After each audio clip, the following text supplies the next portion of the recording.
Hello, my name is Larry Terkel. I'm the author of How to Meditate, Secrets to the Easiest and Most Effective Meditation Technique. In this video, I'd like to share secrets that will help you decide what to do with your hands while meditating. Now, in yoga, the hand positions are called mudras, gestures, poses for the hands. So now, I want to begin with a little experiment.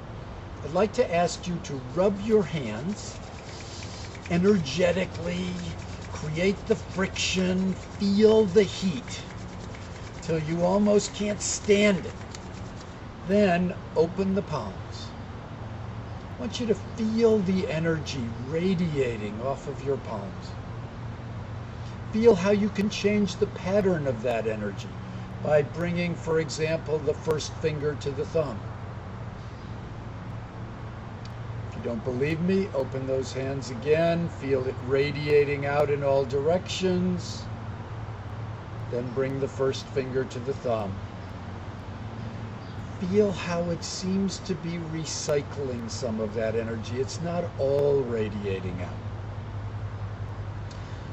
So with this knowledge, first of all, of the energy in our hands, one of the things that's going on is the blood vessels are very close to the surface in our hands, which is partly why we are so sensitive there. And notice that when we shake hands with someone else, we are actually exchanging that energy.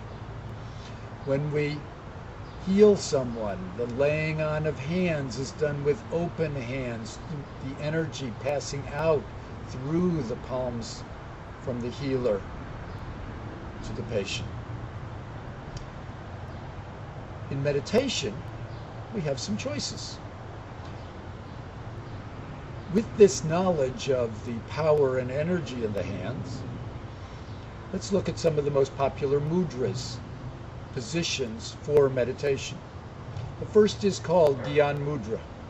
Gyan Mudra, otherwise known as Wisdom Mudra, is this process of bringing the first finger to the thumb. The symbolism: the thumb represents the divine. The first finger is ourselves, our individuality. We place that first finger gently under the tip of the thumb. Now, if you bring it equal to the thumb or above the thumb, first of all, it takes more energy to hold it there. Secondly, a little egotistical. If we place that finger under the protection, the guidance of the divine, then two things happen. First of all, we have the knowledge of that symbol. And secondly, the thumb keeps the finger from flicking out. It actually becomes quite comfortable to sit with the finger held gently in place by the thumb. Palms can either be up or down in Gyan Mudra. I find I like them up. I like that feeling of radiation. If you turn them down, a little more compact. If you're cold, this can actually keep you a little bit warmer. There's a way to do something called double Gyan Mudra, where you bring the hands together into the lap into Gyan Mudras, symbolizing the yin and the yang of life, the rhythm of opposites. The second major mudra I want to discuss is sometimes called Buddha Mudra, which is the placing of one hand on top of the other. The thumbs gently touch. The thumbs touching is the completing of the circuit, similar to the fingers touching the thumbs. The hand can radiate. Notice two things. Number one, we do not intertwine our fingers. The problem with intertwining our fingers is that it cuts off the circulation after you've been sitting for 5 or 10 minutes. And so to avoid that, it's much more comfortable if you place one hand on top of the other. The other issue with Buddha Mudra is which hand you place on top. And given the symbology we're talking about, there are reasons. The teaching is that for males, the right hand goes on top. For females, the left hand goes on top.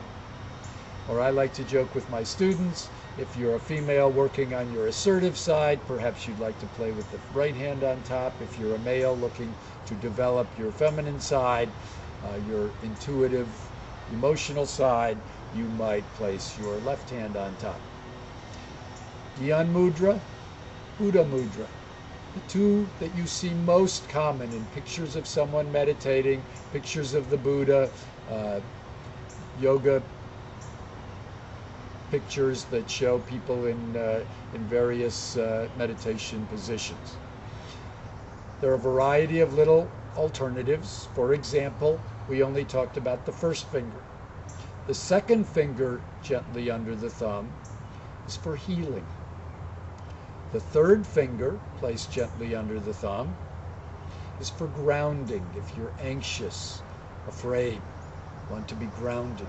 And the fourth finger, just under the thumb, is considered the intuitive finger.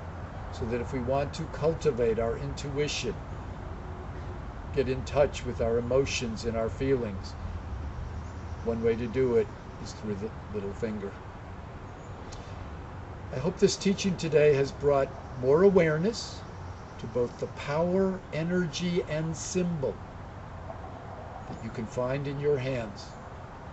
Choose your mudra consciously. Decide exactly what energy you'd like to bring into your meditation.